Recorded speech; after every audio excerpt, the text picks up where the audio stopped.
सबसे पहले संजीव जी आपसे मैं बातचीत करना चाहूंगा। अभी रुझान आए हैं, ये मैं नहीं कह रहा कि अभी बहुत ज्यादा बढ़त किसी की है, बहुत कम है, लेकिन फिर भी रुझानों में अभी आप तीसरे नंबर पर हैं। उम्मीद थी कि आप पहले नंबर पर भी आ सकते थे क्या?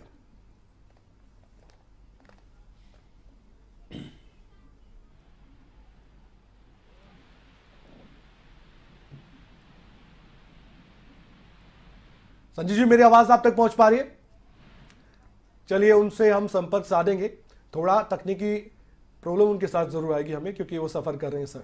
हमारे साथ इस समय जुड़े हुए हैं रजत पंडेटा जी। अभी फिलहाल तो खुशखबरी आपके लिए, रुझानों में आप आगे, क्या कहेंगे? निश्चित तौर पे कौशिक जी रुझानों में ही आगे नहीं है। ये सीट 100% यहाँ पे सत्ते की जो है वो विजय होगी।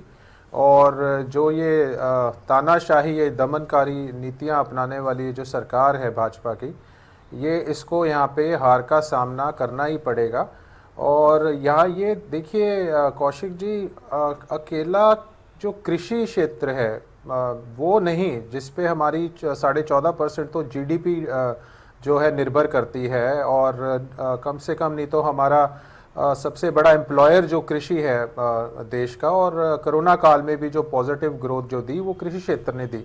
आज जो भाजपा की नीतियां हैं उसके अगर हम देखें हिसाब से, तो आज किसान की जो प्रतिदिन की जो आय है वो 27 रुपये केवल आज भाजपा ने ऐसा हाल कर दिया है कि किसान सिर्फ 27 रुपये मात्र एक दिन के कमाता है। एक मजदूर की मजदूरी से भी कम है। आज एक मजदूर की दिहाड़ी भी अगर लेने जाएं तो 400 से 500 रुपये दिन की है। आज ये भाजपा ने अकेला कृषि क्षेत्र नहीं, आज आप कर्मचारी देख लीजिए, आज आप मध्यम वर्ग देख लीजिए। आज तेल के दाम बिना लगातार कोई दिन ऐसा नहीं जाता, लगातार अब तो विपक्ष ने भी हर रोज कितने दिन बयान दें, हर रोज एक कोई छोड़ते ही नहीं है। ये हर रोज ये इनसे ये पूछ लीजिए, एक अहम सवाल है मेरा कि क्या ये तेल की कीमतें किसी दिन कम भी करेंगे, या ये चुनाव तक, अगले जो 5 राज्यों के चुनाव आ रहे हैं आगे, या ये उनके लिए ये बढ़ाई जा रहे हैं ताकि बाद में कम इतना ना करना पड़े, ताकि इतना बढ़ा दें। सोशल मीडिया पर दूसरा रसोई गैस है। किसान तो देखिए, किसान की तो उन्होंने कमर तोड़ दिया। किसान तो अपनी जो है फसल और नस्ल की लड़ाई लड़ रहा है, अपने अस्तित्व की लड़ाई लड़ रहा है।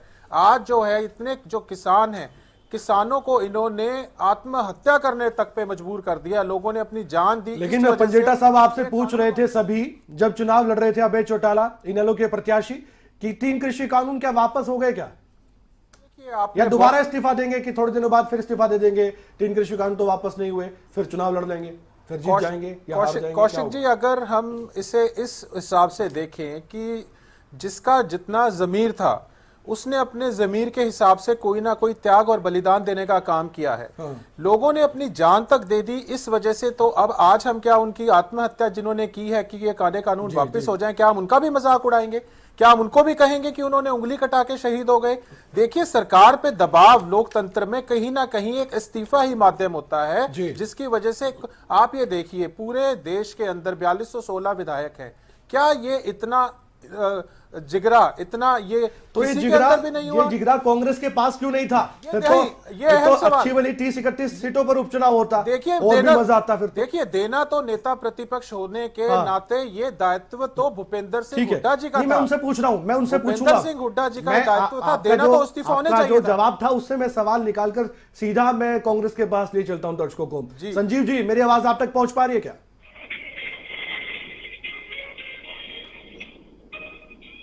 संजीव जी मुझे सुन पा रहे हैं?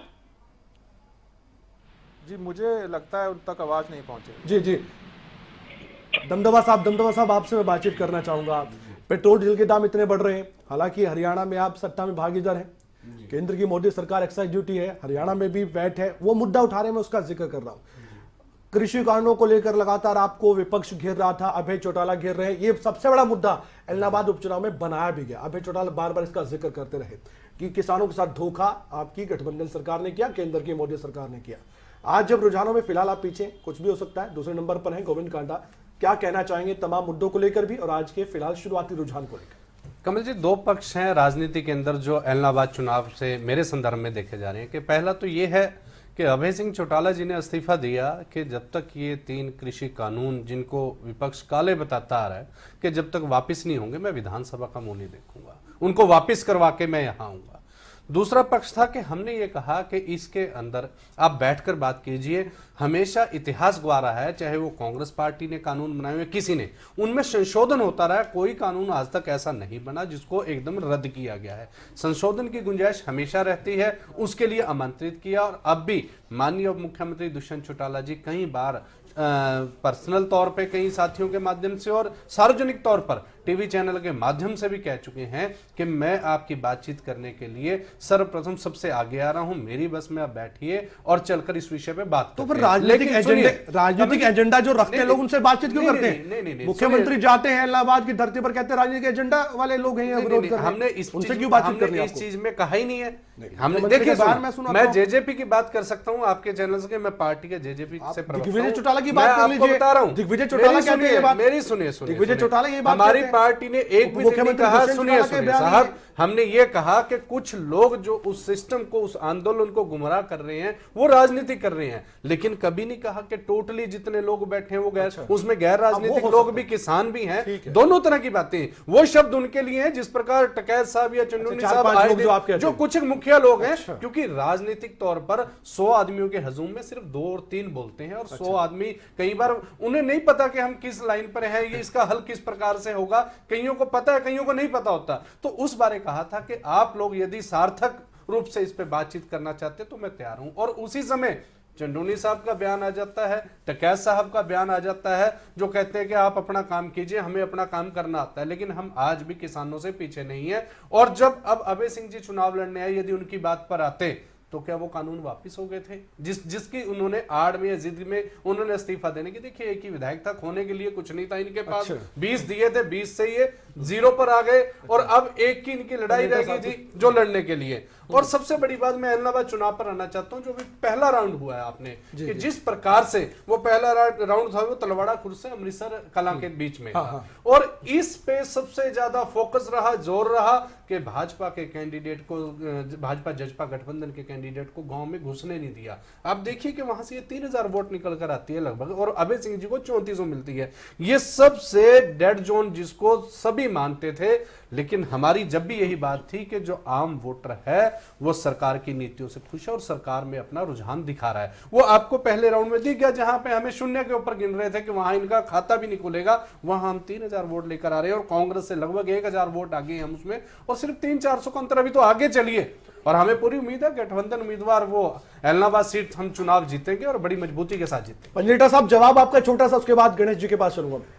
देखिए कौशिक जी, जिस तरह इन्होंने कहा राजनीति के लिए तो राजनीति तो पंजाब में चुनाव है अभी 2-3 महीने में, हरियाणा में तो चुनाव को 3 साल पड़े हैं, 3 बड़े साल, और 3 साल में तो बहुत परिस्थितियां जो हैं वो बदलती हैं। तो ये अगर राजनीति करने के लिए बोलते हैं तो बड़ा अटपटा सा लगता है। कहीं ऐसा तो है नहीं कि अभी 6 महीने बाद चुनाव हो और 6 महीने का अंतर है, तो अगर इस्तीफा भी दे तो वैसे भी वो साथ ही इलेक्शन होंगे। तो ऐसा काम तो भाजपा के लोग ही कर सकते हैं कि अगर चुनाव को 6 महीने बचे हों और उसके बाद ये इस्तीफा दे दें। ये पहले भी ये काम कर चुके हैं। तो अभी 3 बड़े साल पड़े हैं, तो अगर कोई इसको राजनीतिक रूप देना चाहता है, ये राजनीतिक रूप नहीं है। हमारी पार्टी किसानों की है, और अगर ये शायद भूल गए होंगे, इस पार्टी में काम कर चुके हैं। इस जो पार्टी का जो बेस ही रहा है वो किसानी रहा है। और हाँ, जहां तक इन्होंने बात कही, ये इस तरीके से मैं कहना चाहूंगा, दुष्यंत चौटाला ने इनेलो की सीट से जब हमने इनको चुनाव लड़ाया तो हमने इनको 32,000 से वो हिसार की सीट जिता के दी थी, और जब जजपा से वो लड़े तो 3,20,000 से वहां से हारे। तो इन्होंने क्या किया, अपनी ये खुद तो खत्म है, आगे ये बोल रहे हैं ना जो इनेलो के ऊपर टिप्पणी कर रहे हैं, मुझे नहीं लगता आने वाले कई दशकों तक जजपा का एक भी विधायक आएगा, जजपा का एक विधायक आएगा। रजत जी, आपका ही रिकॉर्ड है ये 0 पे आना और एक सीट पर सीमित रह जाना। प्रदेश की जनता ने पिछले चुनाव में भी तय किया, और अगले में भी तय करेगी, बीच में ना बोले, अगले में भी तय करेगी। बीच में ना बोले, आपको अंदर थोड़ी बहुत सभ्यता होनी चाहिए। माफ कीजिएगा, बीच में रोक रहा हूं पंजेटा साहब, बीच में रोक रहा हूं आपको। अभी हमें इलाहाबाद से निकलकर किन्नौर जाना होगा। एक बड़ी खबर आपको बता रहे, कांग्रेस प्रत्याशी प्रतिभा सिंह को 4,823 वोट मिले। यहां पर मंडी लोकसभा सीट को लेकर भी कांटे की टक्कर है।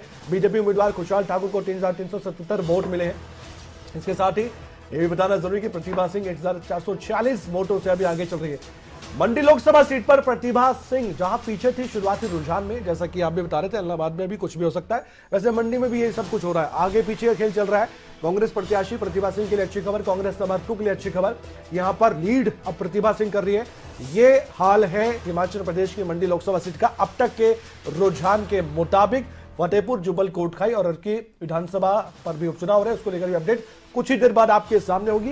इलाहाबाद को लेकर हम आपको बता रहे हैं अभय चौटाला भी आगे चल रहे हैं। पहला राउंड खत्म हो चुका है, दूसरे राउंड की गिनती लगातार जारी है। किसी भी समय अब दूसरे राउंड का भी नतीजा सबके सामने होगा। अभी दूसरे राउंड की मतगणना अब खत्म हुई है, ये जानकारी मिल पाई है, इस पर मैं डिटेल देना चाहूंगा। दूसरे राउंड की जो मतगणना है वो खत्म हो चुकी है इलाहाबाद उपचुनाव को लेकर। अभय चौटाला, उस पर हम जाना चाहेंगे। एक बार जरूर मैं टीम को कहना चाहूंगा एक बार डिटेल दे। अभय चौटाला 6,915 वोट से आगे चल रहे हैं, मार्जिन बढ़ता हुआ।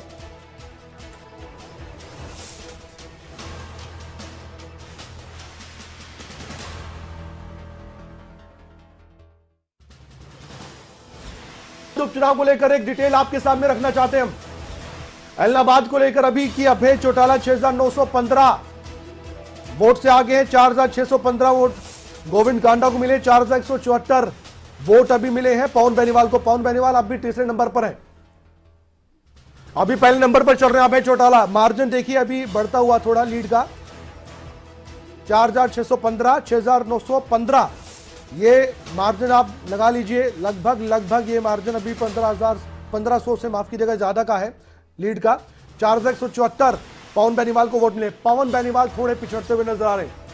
पवन बेनीवाल अभी भी तीसरे नंबर पर है। क्या कांग्रेस यहां पर नंबर 2-3 की लड़ाई लड़ रही है रुझानों में? ये एक बड़ा सवाल हो सकता है। एक बार फिर से डिटेल आपको दे दे। अभय चौटाला 6,915 वोट अभी ले चुके हैं। 2 राउंड पूरे हो चुके हैं इलाहाबाद उपचुनाव के। और वहीं गोविंद कांडा 4,615 वोट उन्हें मिले हैं। दूसरे राउंड की मतगणना खत्म होने के बाद का ये रुझान है। और वहीं 4,174 वोट पवन बेनीवाल को मिले 2 राउंड के बाद का ये अपडेट आपके सामने, इस पर हम चर्चा भी कर रहे हैं। और अभी दमदमा साहब, गोविंद कांडा भी बहुत पीछे तो नहीं कह सकता, अभी बहुत राउंड बाकी है, अभी तो लगभग 14 राउंड बाकी है जी। क्या कहेंगे? लीड तो है और हजारों में अभी 1,000 से ज्यादा है, 1,500 से ज्यादा है। देखिए लगभग 1500 वोट की लीड एक विधानसभा चुनाव के लिए कोई ऐसी लीड नहीं है कि जिसको तोड़ा ना जा सके। मैंने आपको पहले भी कहा था कि जो ये राउंड चल रहे हैं, जो ऐसे टफ एरिया काउंट किया जाता था, जिसे राउंड में प्रतापनगर से कुत्ताबड़ तक का ये दूसरा राउंड है, ये प्रतापनगर उसी क्षेत्र का ये राउंड है जिसके अंदर हमें उम्मीद से अच्छी वोट मिल रही है। देखिए राउंड पूरे और आप कहीं पूरा क्षेत्र ही लोग ऐसा कुछ नहीं कहा जाएगा कि किसी का गढ़ या नहीं था। आप पिछले भी इन्होंने पूरे रिकॉर्ड बताए कि यहाँ पे विभिन्न पार्टियां भी अलग अलग तौर पे जीती हैं। तो ये वो टफ क्षेत्र है जहां हमें उम्मीद से बहुत ज्यादा अच्छे वोट मिल रहे हैं। और हमें हाँ, ये क्षेत्र इस प्रकार का था कि विपक्ष के कहते थे यहाँ आपका खाता ही नहीं खुलेगा। आप देखिए कांग्रेस कहीं नहीं ठहर लिया यहाँ पे कमल जी। हम सरकार आप तो जो सत्ता में आप देखिए सत्ता, ये चुनाव तो जनता ने करना है ना, उसमें सत्ता का कौन सा अलग से हमारा कुछ इस प्रकार का होता है कि सत्ता के अंदर। देखिए यही तो खासियत है इस सरकार की कि सत्ता में है लेकिन सत्ता का कहीं पे इस प्रकार का ना दबाव ना रोक। जनता हर प्रकार से अपने मतदान करने के लिए निष्पक्ष रूप से अपना मतदान कर रही है। और हमें नहीं लगता कि कोई ज्यादा ऐसा मार्जिन है। इसको अभी अगले राउंड हम भी नहीं कह रहे कि ज्यादा मार्जिन है। लीड तो लीड ही होती है, चाहे वो 2 वोटों की है चाहे ठीक है। लीड तो अभी आप साहब को दे सकते हैं 2 राउंड तक। देखिए अभी हिमाचल चुनाव के बारे आपने बात की थी कि उसमें पहले पीछे थी, ये आगे पीछे चलता रहता है। अगर हम कहें कि हम इतने से आगे हो जाते हैं पीछे हो जाते हैं तो इतनी कोई बड़ी बात नहीं है। ये चुनाव में चलता है। फोन लाइन पर जुड़ चुके हैं, काफी देर से हम कोशिश कर रहे हैं उनसे जुड़ने की। संजीव जी मेरी आवाज तक आप तक पहुंच पा रही है? संजीव जी, संजीव जी मुझे सुन पा रहे हैं आप? लगता है संपर्क नहीं हो पा रहा है। लेकिन गणेश जी, यहां पर अभी जो लीड है अभय चौटाला की, क्या कहेंगे? उम्मीद के मुताबिक है या थोड़ा आप कह सकते हैं कि उम्मीद जेजेपी और बीजेपी को नहीं थी कि इतनी लीड इस क्षेत्र में उनको वोटों के हिसाब से मिल जाएगी? ठीक कमल जी, लीड तो जो है ना लीड रहेगी, क्योंकि अब 1500 की अभी 2 ही राउंड हुए हैं, 16 राउंड है टोटल। तो अगर अब पहले राउंड में लीड मिली इन लोगों को, दूसरे में लीड मिली, हाँ ये है कि अगर जैसा कि मैंने पहले भी बताया आपको, अगर कांग्रेस का कैंडिडेट अगर ऐसे पिछड़ता गया, फिर तो बीजेपी दूसरे नंबर पे ही अच्छा, दूसरे पर रहेगी। रहेगी। अगर पिछड़ता गया कांग्रेस का कैंडिडेट ऐसे जैसे वोटों से अभी पिछड़ रहा है, ऐसे अगर कम जाता गया तो बीजेपी सेकंड नंबर पर रहेगी। अब इल्लो जो है यहाँ जीत दर्ज करेगी। जी जी। क्योंकि पीछे का इतिहास रहा है आज तक का, जो देवीलाल परिवार है यहाँ कभी हारा नहीं है यहाँ से। अच्छा। इलाहाबाद से अगर हम 1966 से अगर हम ले 1966 से 7 में प्रताप सिंह जो चौटाला है। दमदमा जी कुछ पॉइंट रखना चाहते हैं क्या? नहीं, कुछ नहीं। जी नहीं, बताइएगा जरूर। सबसे पहले यहाँ इलाहाबाद में प्रताप सिंह चौटाला जो थे वो कांग्रेस से जीते थे। उसके बाद विशाल हरियाणा पार्टी बनी थी, उसका कैंडिडेट इलाहाबाद से जीता था। फिर उसके बाद इसका बेनिफिट मिलेगा क्या इतिहास में जो कुछ हुआ है राजनीतिक इतिहास में? बिल्कुल, देखिए जो राजनीतिक बदलाव होते हैं समय के साथ साथ, उसका कोई फायदा नहीं होता है, नुकसान नहीं होता? नहीं कमल जी, देखो फायदा नुकसान तो होता है, क्योंकि बाई इलेक्शन से ये होते हैं कि भाई सरकार यहाँ पर बीजेपी और जेजेपी की सरकार है, तो सरकार को एक एज मिलता है बाई इलेक्शन में। लेकिन अगर हम पीछे बड़ौदा चुनाव में देखें, हरियाणा की बात करें या अभी इलाहाबाद में, क्योंकि जो किसान आंदोलन चल रहे हैं, जो किसानों के जो 3 एक्ट बने हैं, इनके खिलाफ जो किसान हैं, इसका भी बीजेपी सरकार को हो सकता है इसका खामियाजा भुगतना पड़ेगा इस बात का। ठीक है, हो सकता है और कुछ भी हो सकता है। अभी रुझान आ रहे हैं, 2 राउंड की गिनती पूरी हो चुकी है। एक बार फिर से दर्शकों को बता दें जो हमारे साथ जुड़े हैं, 6915 वोट हैं यहां पर अभय चौटाला को जो अभी तक मिले हैं, और गोविंद कांडा 4615 वोट अभी तक मिले हैं। और पवन बेनीवाल कांग्रेस के प्रत्याशी पिछड़े हुए हैं, अभी वोटों की बारी अगर उनकी की जाए तो 4174 वोट अभी तक मिले हैं। तो एक बड़ी खबर हम आपको बता रहे हैं, 6915 वोटों के साथ अभय चौटाला पहले नंबर पर इलाहाबाद के उपचुनाव में है। पंजेटा साहब 2 राउंड के बाद आपको बधाई। लेकिन सवाल ये जेजेपी ने भी उठाया है कि जो उम्मीद इनको नहीं थी कि इतने वोट इस क्षेत्र से मिलेंगे, सवाल जरूर आप सुनिएगा ध्यान से, कि गोविंद कांडा 4615 वोट ले चुके हैं अभी तक 2 राउंड में। तो ये कह रहे हैं कि उम्मीद के मुताबिक हमारे अभी ज्यादा है, अगला राउंड आएगा तो जरूर बाजी पलटेगी, और अभी पलटने वाली है, दमदमा साहब कह रहे हैं। एक छोटा सा अगर आप जवाब दें संक्षेप में, पंजेटा साहब। आ रही है आप तक? जी जी बिल्कुल आ रही है। हाँ जी, कौशिक जी, अभी भाग सिंह जी ने ये कहा कि हमने सरकारी मशीनरी का कोई दुरुपयोग नहीं किया। इलेक्शन से पहले जब वोटिंग जो मशीन होती है और वीवीपैट मशीन होती है, तब पैरामिलिट्री फोर्सेस की ज़रूरत पड़ती है, वरना जो हमारा प्रदेश का जो प्रशासन है, जो पुलिस है, सिर्फ उसकी ज़रूरत जो है तब तक जो है कोड ऑफ कंडक्ट लगने के बाद रहती है। इस बार हमने एक बहुत दिलचस्प चीज देखी कि इलाहाबाद में कश्मीर से भी ज़्यादा rapid action force, CRPF, paramilitary forces, आप ये देखेंगे कि अगर ये चुनाव का खर्च है, ये चुनाव का खर्च ना सारा का सारा इस बार ये भाजपा के कैंडिडेट के लिए जितना इन्होंने कम से कम 8-8, 10-10 गाड़ियां, उसमें बसें भर भर के वीडियो सामने आए, सरकारी मशीनरी का किस तरह दुरुपयोग हुआ है। इनकी अभी एक अखबार में खबर आई थी कि जजपा का एक नेता की गाड़ी एक्सीडेंट हुई और जब उसकी डिग्गी खोली तो उसमें नोट भरे मिले। इन्होंने नोट तक इन्होंने वो चलाए हैं। अखबार की अगर बोले तो अभी खोल के मैं दिखा देता हूं, अभी खोल के दिखा देता हूं इसी चैनल के ऊपर अपने फोन में, तो देखिए। और सोशल मीडिया पे ऐसी इतनी खबरें आई जहां पे लोगों को ये कहा कि हम बिक भी गए, वहां पे पैसों के लिए कैसे नंगा नाच हुआ है, मैं कहूंगा पैसे का कैसा दुरुपयोग इस सरकार ने किया। साहब, जो आपने सवाल उठाया उसका जवाब मैं सत्ताधारी पार्टी से लूंगा।